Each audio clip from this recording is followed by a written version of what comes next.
बिस्मिल्लाहिर्रहमानिर्रहीम। नाज़रीन किराम अस्सलामु अलैकुम वरहमतुल्लाहि वबरकातुहू।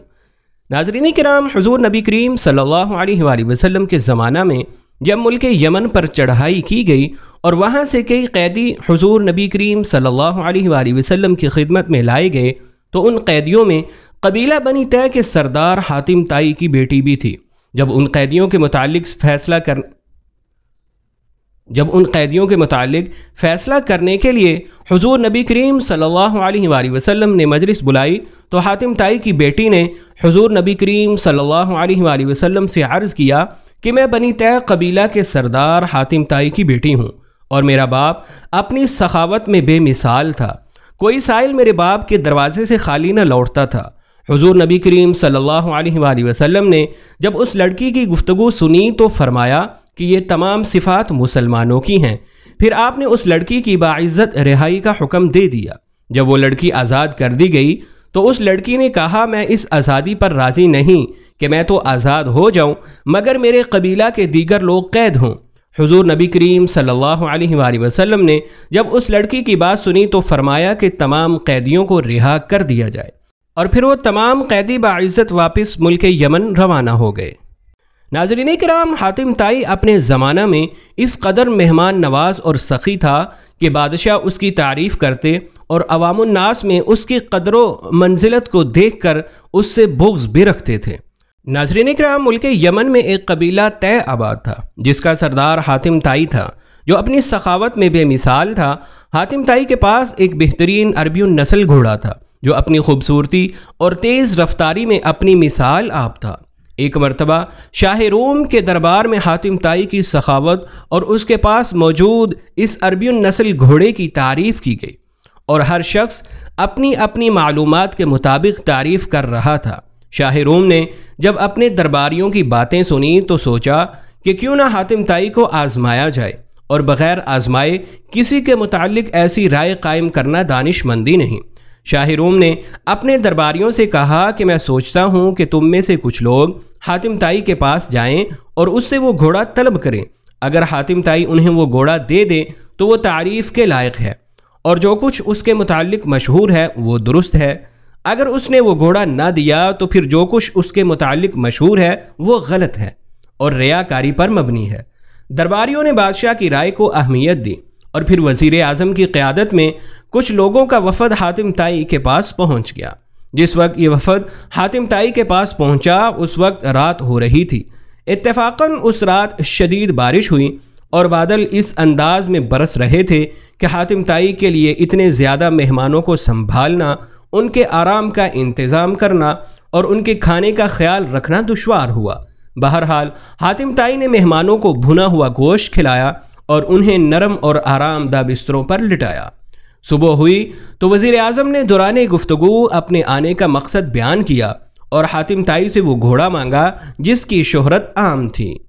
हातिम ताई ने जब वज़ीर आज़म की बात सुनी तो कहने लगा कि अब अफसोस के सिवा क्या किया जा सकता है कि वो घोड़ा अब इस दुनिया में नहीं रहा। रात जब आपका काफिला आया और मौसम ख़राब था तो मेरे लिए मुमकिन न था कि मैं चरागाह से कोई दूसरा जानवर मंगवाता और उसे ज़िबा करके आपकी दावत करता। चुनाचे उस वक्त घर में मेरे पास वही घोड़ा मौजूद था। मैंने उसे ज़िबा करवा दिया और मुझे ये हरगिज़ गवारा न था कि मेरे मेहमान भूखे सोते रहें। वज़ीर आज़म ने हातिम ताई की बात सुनी तो कहने लगा कि आपकी जितनी तारीफ़ हमने सुनी आप बिलाशुबा उस तारीफ़ से ज़्यादा के हक़दार हैं। फिर जब उस वफ़द ने वापस जाकर शाह रोम को इस वाक़या से आगाह किया तो उसने कहा, हातिम ताई वाकई तारीफ़ का हक़ रखता है। इसी तरह नाज़रीन किराम, एक बादशाह ने हातिम ताई की शोहरत सुनी तो उसके दिल में हातिम ताई के लिए हसद और बुग़्ज़ पैदा हो गया। उसने सोचा कि जब तक हातिम जिंदा है मुझे इज्जत और शोहरत नहीं मिल सकती, ख्वाह मैं कितने ही भलाई के काम क्यों न करूं, लोग हातिम ताई की ही तारीफ़ करते रहेंगे।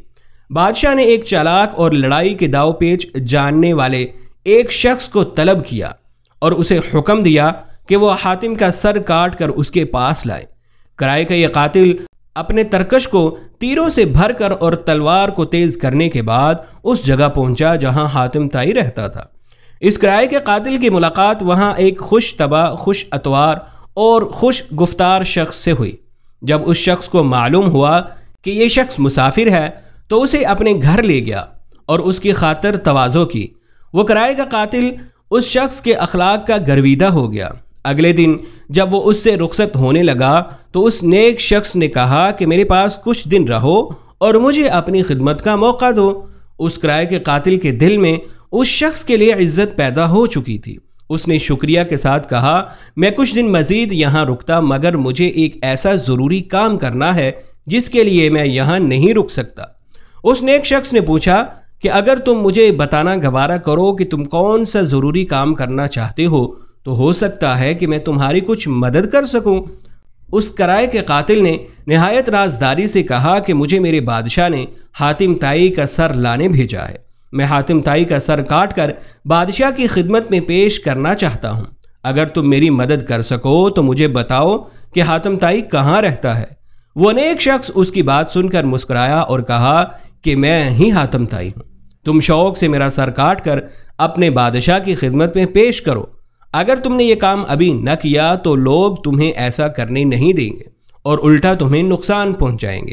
حاتم طائی کی بات سن کر وہ شخص اس وقت اس کے قدموں میں گر پڑا اور معافی مانگی اور کہا میں نے ایک نیک شخص اور عظیم الشان سردار کو نقصان پہنچانے کا ارادہ کیا۔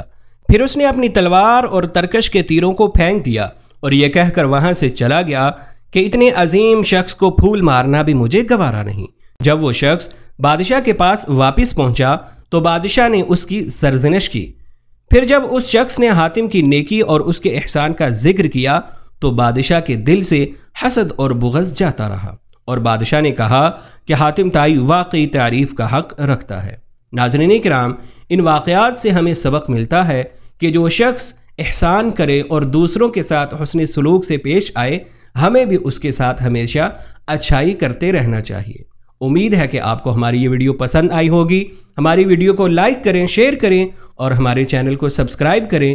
پھر آپ سے اگلی ویڈیو میں ملاقات ہوگی، تب تک کے لیے ہمیں اجازت دیجیے۔ اللہ حافظ۔